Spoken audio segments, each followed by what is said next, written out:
we're trying to get better. Yeah. I mean, every day, I think every general manager does that. You approach, every day is how could we make this ball club better? So with the acquisition or the signing of Sean Figgins, we think that he and Ichiro batting at the top of the order is going to be pretty interesting. He's versatile, he's athletic, he has a speed component to your game, and on-base percentage to our club. And, as you watched our club last year, there's, some issues offensively, but, we have stressed defense and pitching, and, we think this guy kind of fits in real nice with us.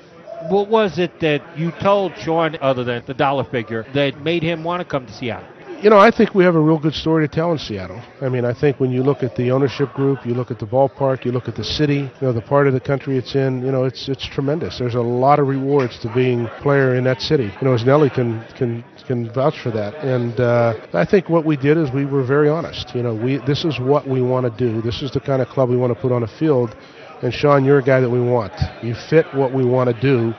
And, as a player, Nelly, this. If you're loved and wanted and appreciated and respected, and you have a nice place to land, that answers a lot of questions in your own mind, and he's happy right now. You lose a Washburn, you decide to deal him to Detroit before the trade deadline, and Eric Bedard's a free agent, may or may not be coming back and the like, so it seems like you need another veteran hurler. How big a piece is that, or do you think you do have enough pitching already?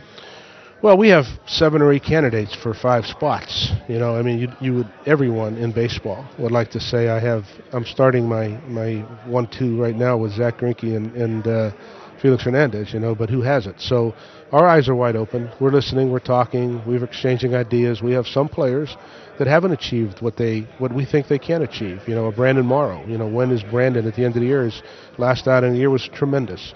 Where does Brandon Morrow take this step and become a middle-of-the-rotation guy or top-of-the-rotation guy? At the end of last year, Ryan Rowland-Smith was pretty good. So Ian Snell got back on track. Pfister was a surprise to all of us, and there's a lot of components here. Do we have our eyes open? Of course. Are we interested in some people out there? Yes, we are.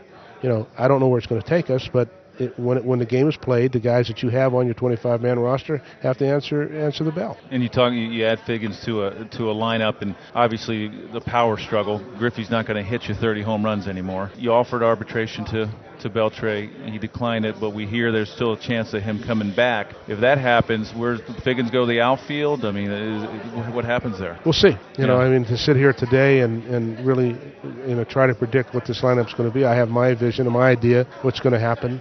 Don has his. We've shared our thoughts and ideas. If you accumulate talent, it takes care of itself. And I think that's the key. You start, if we're going to pinpoint this, and that, it can serve itself a good purpose. But I think what we want to do right now, we're at the stage where, we're not the caliber of the New York Yankees, or we're not the caliber of the Anaheim Angels a year ago. So what do we have to do? Accumulate talent and let the pieces fall where they may.